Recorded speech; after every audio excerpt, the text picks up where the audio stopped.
when my billionaire husband served me divorce papers to marry his socialite girlfriend. They both thought they were getting rid of dead weight. See, there was one tiny detail about the Blackwood fortune that nobody knew except me. And honey, the look on their faces when I revealed it at his own gala. Priceless. Before we dive into this story, hit that like button if you've ever been underestimated by someone who thought you were nothing without them. Trust me, you're going to want to stick around for this one, because the twist at the end will absolutely blow your mind. This isn't just a story, this is a lesson. Now let's dive in. You know that feeling when you're standing in your own home, watching your life crumble. But there's this strange calm inside you, because you know something they don't. That's exactly where I was 5 years into my marriage, with Ethan Blackwood. From the outside looking in, we had it all.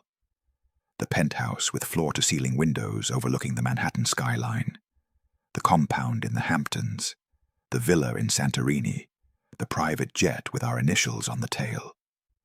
Ethan was this self-made billionaire that Forbes couldn't stop writing about. And I was the elegant black woman by his side, who everyone assumed had married well and gotten lucky. But let me tell you something about appearances. They're usually hiding the most explosive truths underneath. I should have seen the signs earlier, but when you're deliberately living in someone's shadow, you give them a lot of rope. The late-night emergency board meetings became more frequent. The business trips to cities where we had no offices. The way he started mansplaining his own company to me, the company I'd actually founded, as if I couldn't possibly understand high finance. The first real red flag came on a Thursday evening in September. I was in our home library reviewing quarterly reports when Ethan walked in, and I caught the distinct scent of Chanel number 5. I wear Tom Ford, always have, but I didn't say anything. When you've built a billion-dollar empire before turning 30, you learn to gather information before you make your move, and my instincts told me to pay attention. Over the next few weeks, I watched more closely. There were charges on the Amex Black Card, then the one I'd gotten for him, for jewelry I never received, dinners at Le Bernardin on nights he claimed to be working late, and weekend trips to the plaza when he was supposedly at the office. The evidence was mounting, but I wasn't ready to reveal what I knew yet. Sometimes you need to let people show you exactly who they are before you show them who you really are. Then I met her, Victoria Sloan. 28 years old money surname, new money attitude, and a social media presence that screamed, trust fund princess looking for a bigger trust fund. She was everything I'd pretended not to be. Flashy, visible, constantly performing wealth instead of building it.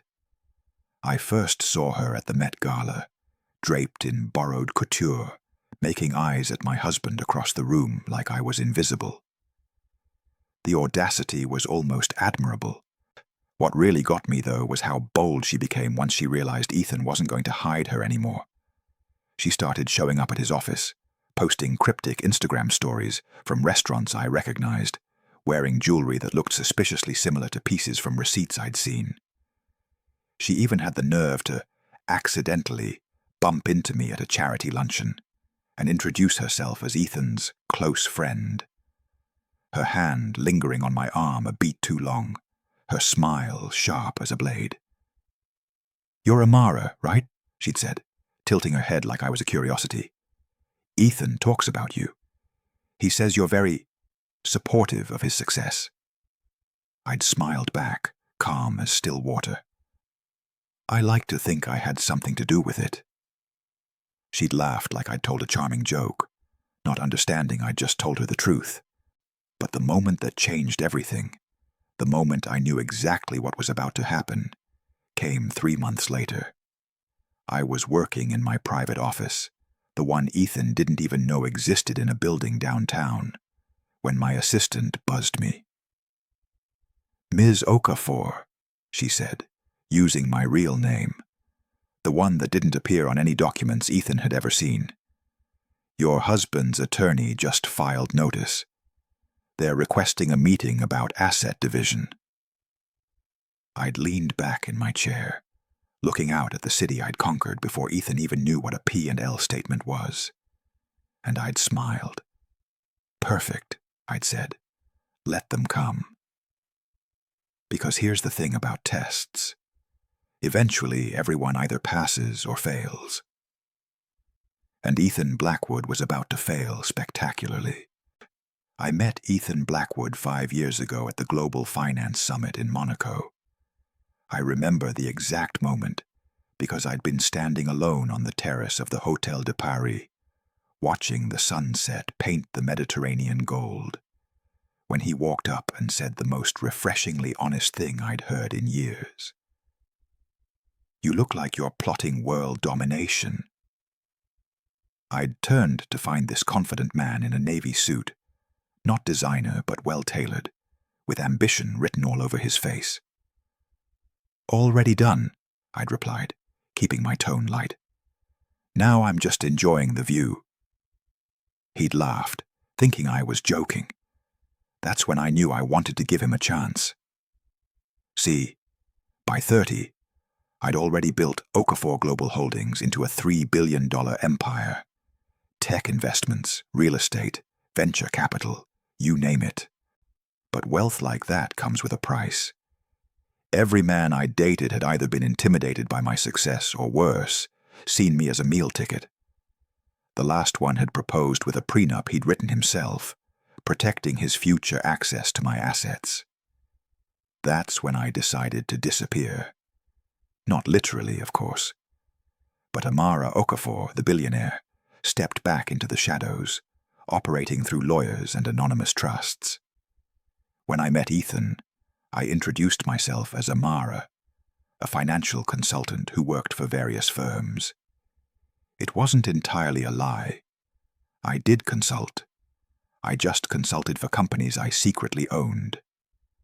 Our romance was a whirlwind. He was driven, charismatic, and genuinely excited about business in a way that reminded me of my younger self. He talked about his dreams of building something that mattered, creating a legacy, and making an impact. He treated me like an equal, asked my opinion on deals, and respected my insights. For the first time in years, I felt seen as a woman, not a walking bank account. 6 months later, we got married in a small ceremony in Tuscany. It was perfect.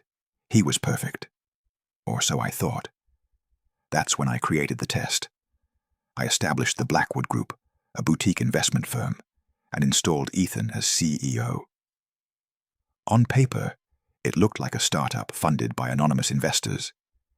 In reality, every dollar came from my accounts.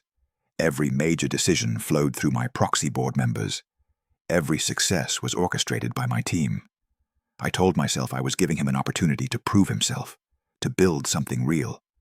But really, I was testing whether power would change him, whether success would reveal his true character, whether he'd love me when the money felt like his.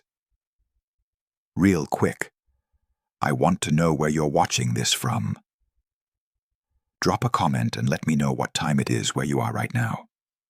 Are you watching this during your morning coffee, on your lunch break, late at night when you can't sleep?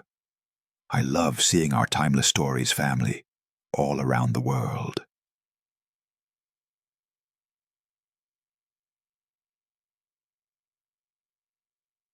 Now, sitting in our penthouse watching him laugh with Victoria, I had my answer. The test wasn't just whether he'd stay faithful. It was whether he'd remember where he came from, whether he'd become the kind of man who'd look at his wife of 5 years and decide she wasn't good enough anymore. He'd failed spectacularly, and now, then it was time to grade the exam. Victoria Sloan wasted no time marking her territory. The divorce papers weren't even filed yet, and she was already playing queen of the castle. The charity luncheon at the Pierre was where she made her first real move. It was one of those insufferable Manhattan society events where old money pretended to care about whatever cause was trending that season. This one was for literacy, I think, which was ironic considering half the women there hadn't read a book since college. I arrived in a simple black dress, Céline, nothing flashy. I'd always preferred understated elegance. Victoria, on the other hand, swept in wearing head-to-toe Balmain, dripping in diamonds that were probably on loan, making sure every head turned. She spotted me immediately. "Amara!" she called out, loud enough to turn heads, tottering over in her Louboutins. "I didn't expect to see you here. How brave of you to still show your face at these things." I smiled, the kind of smile I'd perfected in 1,000 boardrooms. Why wouldn't I? Before I could step aside, she lunged forward with her wineglass, and suddenly I felt cold liquid splash across my dress. Red wine, of course. "Oh my God!" Victoria shrieked, her hand flying to her mouth in mock horror. "I'm so clumsy. I'm so sorry." She grabbed napkins, making a show of dabbing at the stain, only making it worse. "You know what? Let me buy you a new dress. Something more appropriate. I know money's probably tight now that Ethan's moving on." The women around us had gone silent, watching. I could see the calculation in their eyes, the gossip already forming on their tongues. "That won't be necessary," I said quietly, excusing myself to the restroom. But the damage was done. Over the next few weeks, Victoria's campaign escalated. I started getting uninvited from events I'd been attending for years. The wives who used to air-kiss me at galas suddenly had other tables to visit. My inbox filled with regrets, my calendar emptied. Then the articles started appearing. Page 6 ran a blind item about a desperate ex-wife clinging to her billionaire husband's coattails. A gossip blog published photos of me outside the penthouse with the caption, "Kicked to the curb. Blackwood's ex refuses to accept reality." Victoria was everywhere. On Ethan's arm at premieres, in his skybox at Knicks games, and being photographed leaving his office with proprietary little smiles. She gave an interview to a society magazine about blended families and moving forward with grace, as if I was some obstacle to be overcome. What fascinated me was how little it touched me. I watched her perform like I was studying a particularly aggressive species of insect, loud, showy, desperately seeking validation. I was having lunch alone at St. Ambroeus when my phone rang. The caller ID read, "Mitchell and Associates," my real attorneys, not the ones Ethan thought I used. "Ms. Okafor," Robert Mitchell's voice was crisp, professional. "We've completed the audit. Everything is exactly where it should be." I stepped outside to take the call, walking down the street where no one could overhear. "Perfect timing," I said, watching a woman walk past carrying shopping bags from Bergdorf's. "How long until we're ready?" 2 weeks, give or take. The gala is the perfect venue, as you suggested." I smiled at the sky. Then let's give them a show they'll never forget. Ethan called me on a Tuesday afternoon, irritation sharp in his voice. "Amara, I need you to sign some documents." I was in my real office downtown, the one registered under my maiden name, reviewing acquisition proposals for Okafor Global. "What documents?" "Business paperwork. My lawyers say there are some outdated authorization forms that need both our signatures." He paused. "It's just bureaucracy. Shouldn't take more than 5 minutes." I leaned back in my chair, watching the city stretch out below me. "What's the acquisition?" "That's not really your concern anymore, is it?" His tone had an edge I'd never heard before Victoria. Just sign the papers when they arrive." I hung up without answering. What Ethan didn't tell me, what he probably didn't fully understand himself, was that he'd tried to acquire Sterling Financial, a mid-sized investment firm, to prove to Victoria that he was still a major player. The kind of bold move that would get him back in the headlines, make him look powerful, make her cling to his arm even tighter. The problem was his signature alone wasn't enough.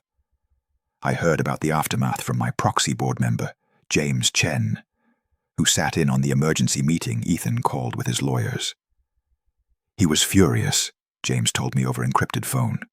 He kept demanding to know why he couldn't just authorize the acquisition himself. The lawyers tried to explain the trust provisions, the beneficial ownership structures, but he wasn't listening. What did they tell him? That the corporate structure was established at the company's founding, and certain decisions require additional authorization from the trust beneficiaries.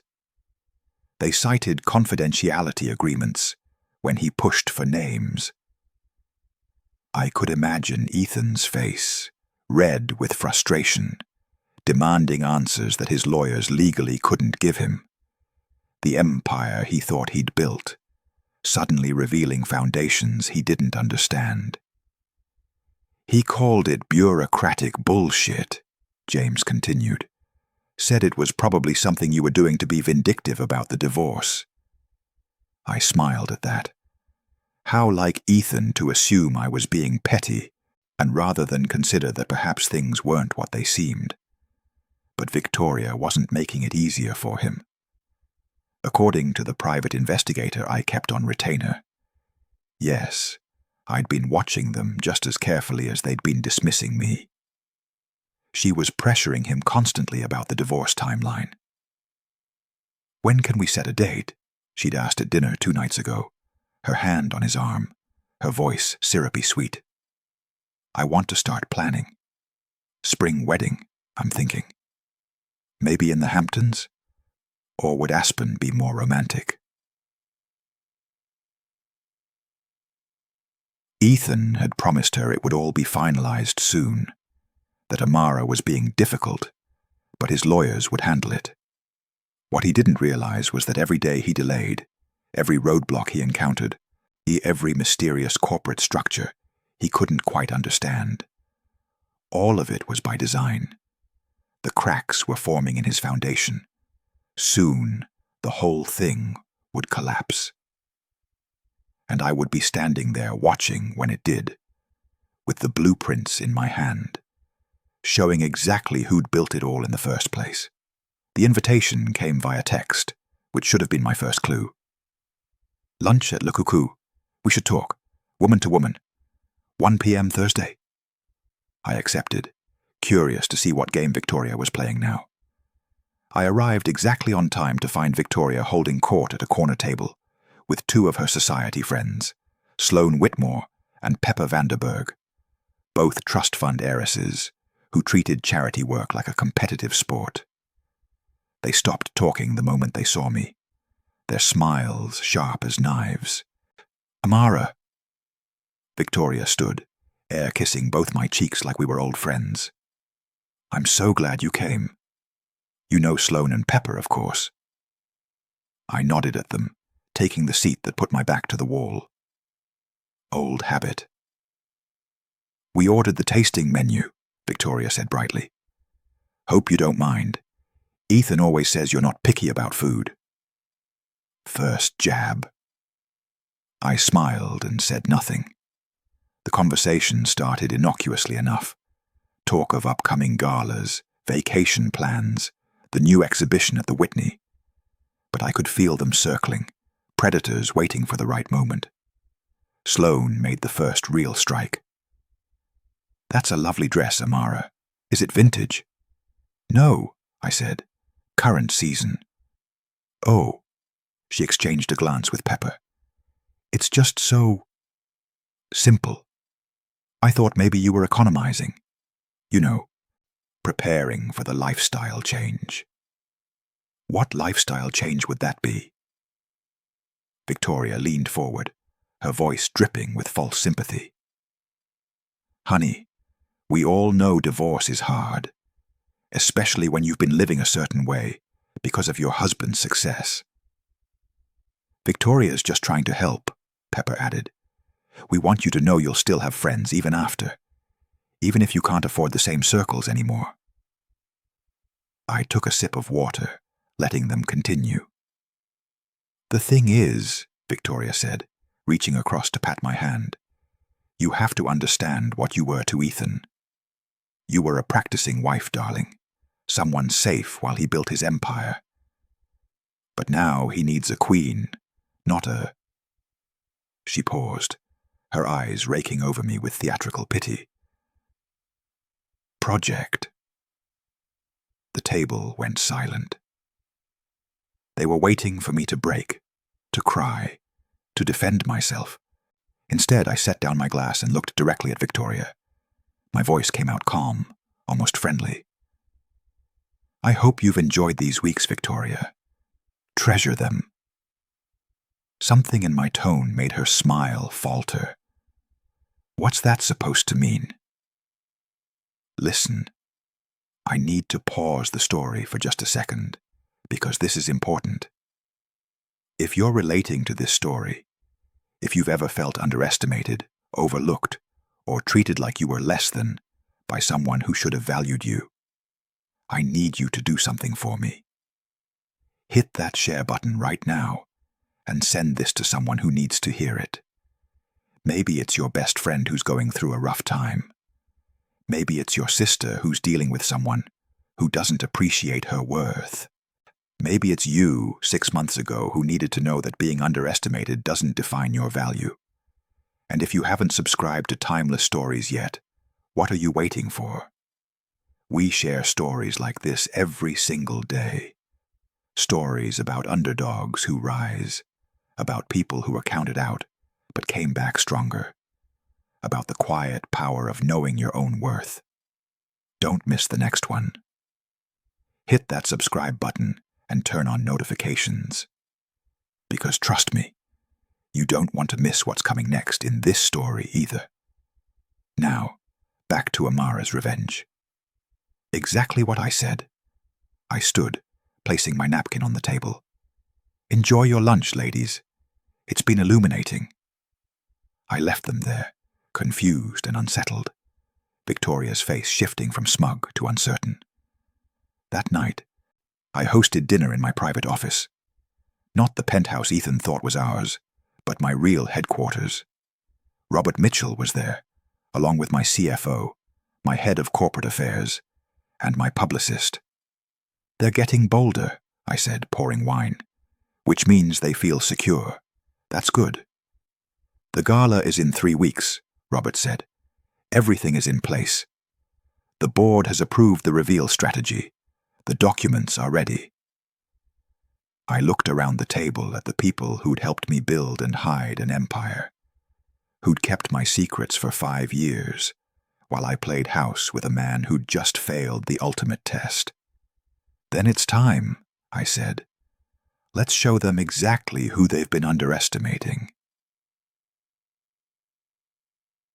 Ethan hosted the investor dinner at Daniel, at one of those exclusive Upper East Side restaurants where reservations required both money and connections. He'd invited the Rothstein Group, a private equity firm he'd been courting for months, hoping to close a major deal that would cement his reputation. Victoria played hostess like she'd been born for the role, gliding between guests in a white Valentino gown, her hand possessively on Ethan's arm. I knew all this because James Chen was there, seated 3 tables away, watching everything. The evening was going perfectly until Michael Torres, Ethan's CFO, appeared at his elbow during the main course, his face pale. Ethan, we need to talk. Now. I can imagine how Ethan excused himself, probably annoyed at the interruption, following Michael to the restaurant's private corridor. James positioned himself close enough to hear the conversation. Several of our major operating accounts have been frozen, Michael said, his voice tight with stress. The auditors are demanding documentation about beneficial ownership structures, trust agreements, things I've never even seen before. What are you talking about? Assets are being transferred out of accounts we thought were ours. Significant assets. The bank is saying we don't have authorization to stop it. Ethan's voice rose. This is Amara. She's being vindictive about the divorce. Freeze everything. Call our lawyers. Ethan. Michael cut him off. These aren't joint accounts. These are corporate accounts. Accounts Amara never had access to, never even knew existed as far as we're aware. The transfers are coming from somewhere inside the corporate structure itself. There was a long silence. That's impossible. I'm telling you what the bank told me. Someone with superior authorization is moving assets, and our signatures aren't sufficient to stop it. When Ethan returned to the table, Victoria immediately noticed something was wrong. Her smile was tight, performative, but her eyes were sharp with concern. The dinner ended early. James told me Ethan made excuses about a family emergency, practically rushed the investors out. The Rothstein group left looking confused and vaguely insulted. Back at the penthouse, my penthouse, though they didn't know it, Victoria finally dropped her perfect hostess mask. "What the hell was that?" she demanded. "Do you know how embarrassing that was?" They were ready to sign. "It's just a technical issue. The bank is being difficult about some paperwork." "Technical issue?" Her voice went shrill. "Your CFO looked like someone died. What's really going on, Ethan?" "It's nothing." "Is it money? Are you having money problems?" She stepped back, her expression shifting from anger to calculation. "You told me you were worth $500 million. I am. Then why can't you access your own accounts? Why are assets being frozen? Why do you look terrified?" "I'm not terrified. I'm annoyed. There's a difference." But there wasn't, and they both knew it. Victoria grabbed her Birkin bag, the one Ethan had bought her last month, the one that cost more than most people's cars. "Figure this out, Ethan, because I didn't sign up for whatever mess this is turning into." She left, and James told me Ethan stood alone in that penthouse for a long time, staring at his phone, finally beginning to realize that something was very, very wrong. The foundation wasn't just cracked anymore. It was collapsing. The article dropped in Forbes on a Monday morning.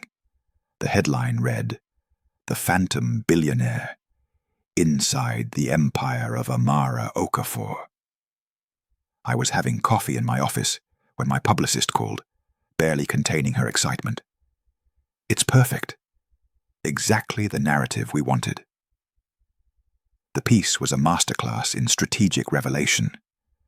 The journalist, someone I'd cultivated a relationship with over the past year, had done her homework.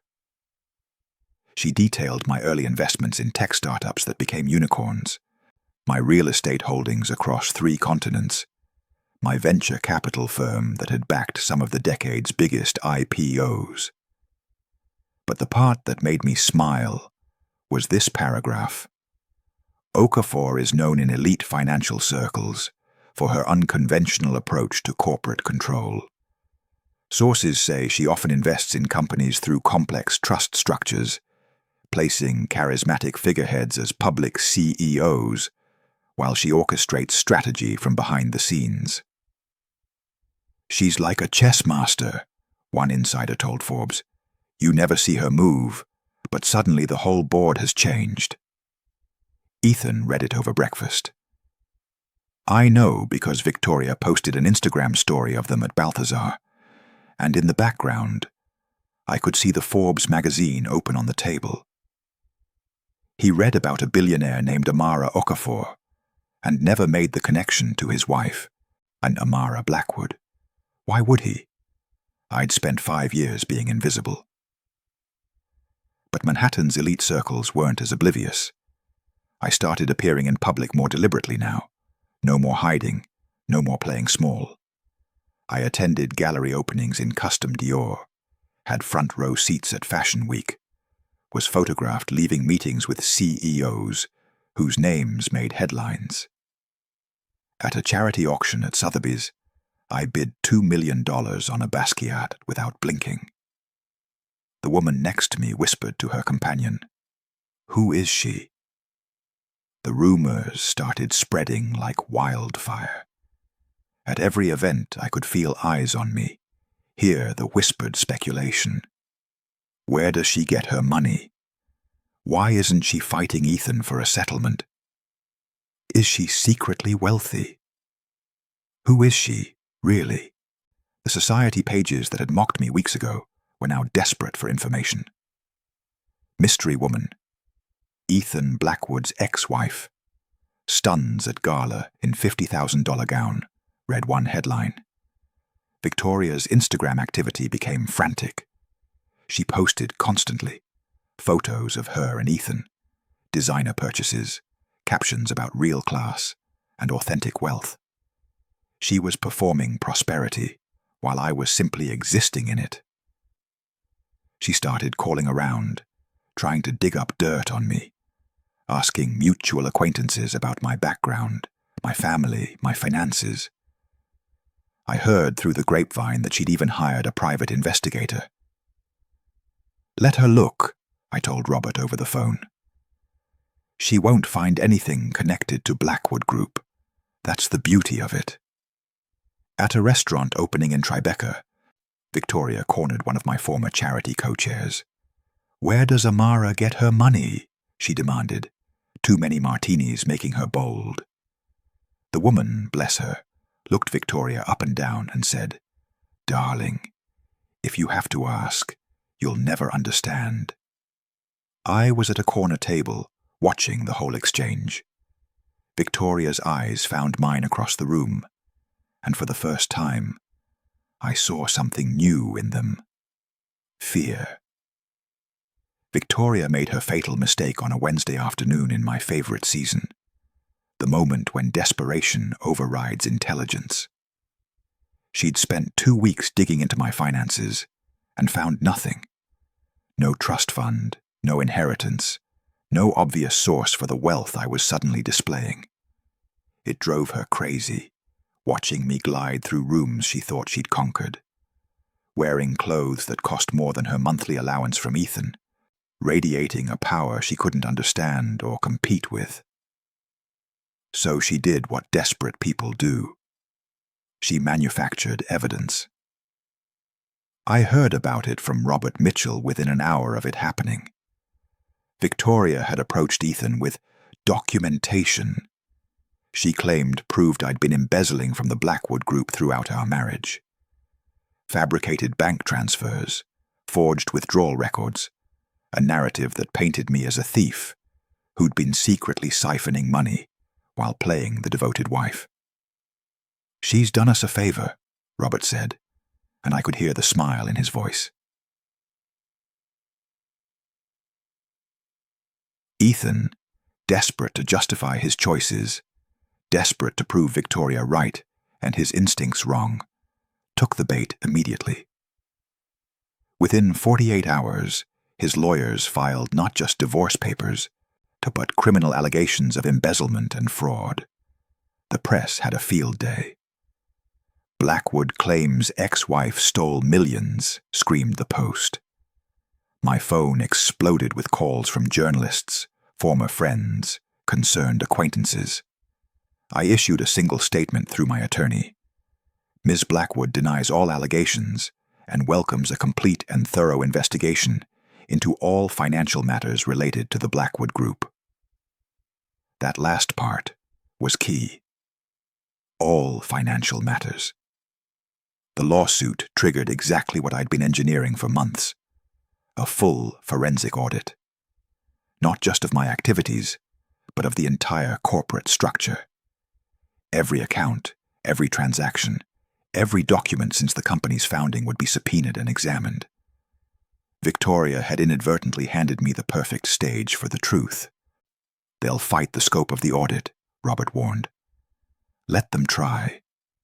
Their own allegations require it. If I'm accused of embezzling from the company, they have to prove the company's finances were sound before I allegedly took anything. That means opening every book, every trust document, every founding agreement." My legal team moved with surgical precision. We filed motions demanding full disclosure, citing the severity of the criminal allegations. We requested documents that Ethan's lawyers didn't even know existed. We ensured that everything would have to be entered into public record. 3 days later, sitting in a deposition, Ethan's attorney finally asked to see the corporate founding documents. That's when the color drained from the room. I watched through my attorney's live updates as they discovered the first layer: that the Blackwood Group wasn't independently owned, but held by a trust. Then another layer: that the trust was managed by a larger entity. Then another: that the entity was wholly owned by a holding company registered in Delaware. "Who owns the holding company?" Ethan's lawyer asked. The answer was in black and white, legally irrefutable, about to become public record. Okafor Global Holdings. Sole proprietor, Amara Okafor. The trap had sprung. The Blackwood Foundation Gala was held at the Plaza Grand Ballroom, exactly as Ethan had planned. 500 guests in black tie, champagne flowing like water, ice sculptures shaped like the company logo. 3 cameras live-streaming to thousands more watching online. It was supposed to be Ethan's coronation, his victory lap. The night he'd introduce Victoria as the future Mrs. Blackwood and cement his reputation as a self-made billionaire who'd overcome even his vindictive ex-wife's attempts to destroy him. I arrived 30 minutes late, precisely when Ethan was in the middle of his speech. The doors opened, and I heard the gasps ripple through the crowd. I'd chosen Valentino haute couture, a black gown with architectural shoulders that made me look like I was wearing armor made of silk. My hair was swept back, diamond earrings catching the light. I was flanked by Robert Mitchell on one side and my head of corporate affairs on the other, both in impeccable suits. I wasn't hiding anymore. Ethan faltered mid-sentence, his eyes finding me across the ballroom. Victoria, I'm seated at the head table in a glittering gold dress, went rigid. I walked down the center aisle, my heels clicking against marble, 500 faces turning to watch. The live stream cameras swiveled to follow me. When I reached the stage, I didn't ask permission. I simply walked up the steps. "Ethan," I said, my voice carrying through the microphone he'd dropped. "Do you mind if I say a few words?" He stood frozen, his face cycling through confusion, anger, and something that might have been the first flutter of real fear. "I'd like to thank my husband," I began, turning to address the room, "for this opportunity to set the record straight." Behind me, the massive screens that had been displaying the Blackwood Group logo shifted. Documents appeared, crystal clear for everyone to see. "These are the incorporation papers for the Blackwood Group, filed 5 years ago." I gestured to the screen. "As you can see, the company is wholly owned by Okafor Global Holdings." I paused. "That's my company. I founded it when I was 26.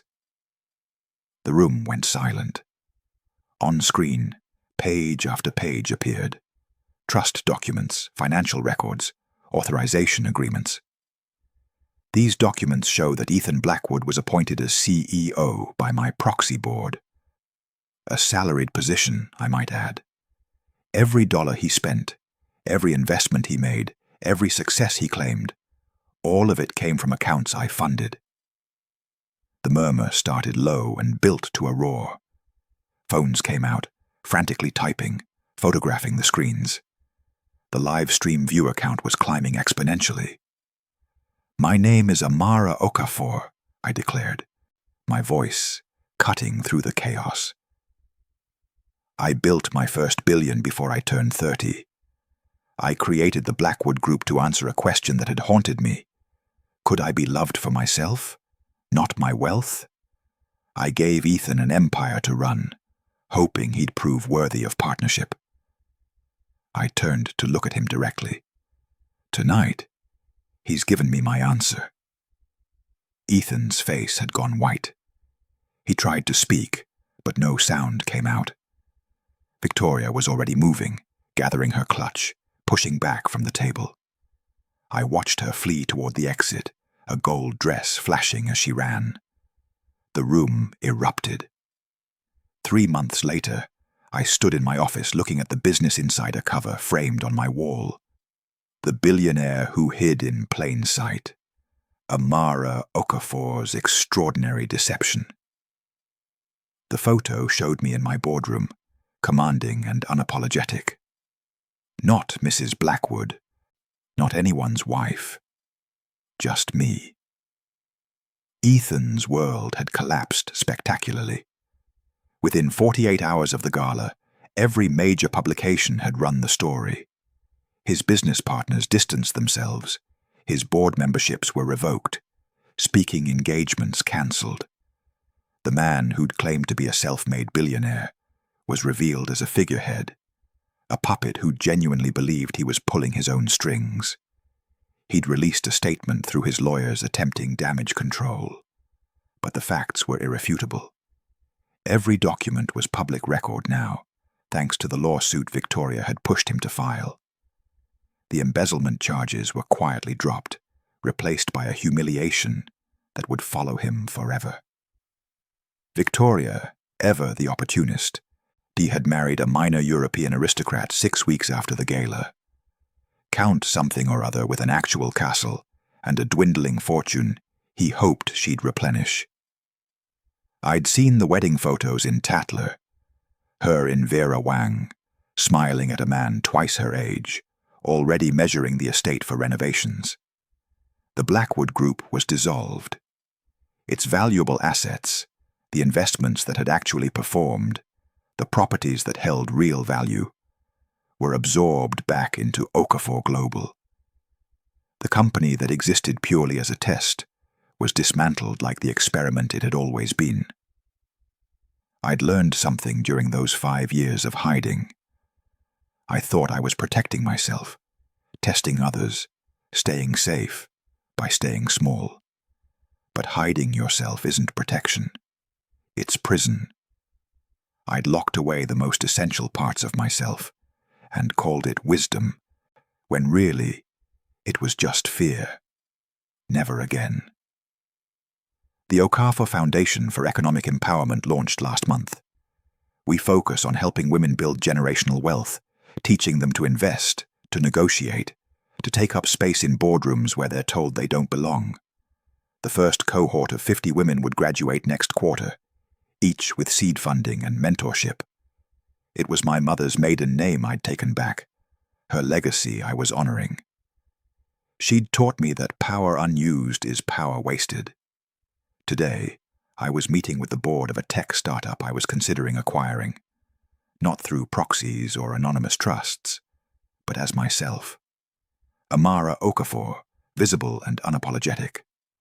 I walked into the boardroom, and every head turned.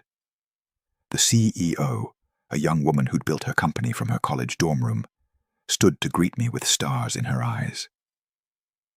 "Ms. Okafor, thank you for considering our company."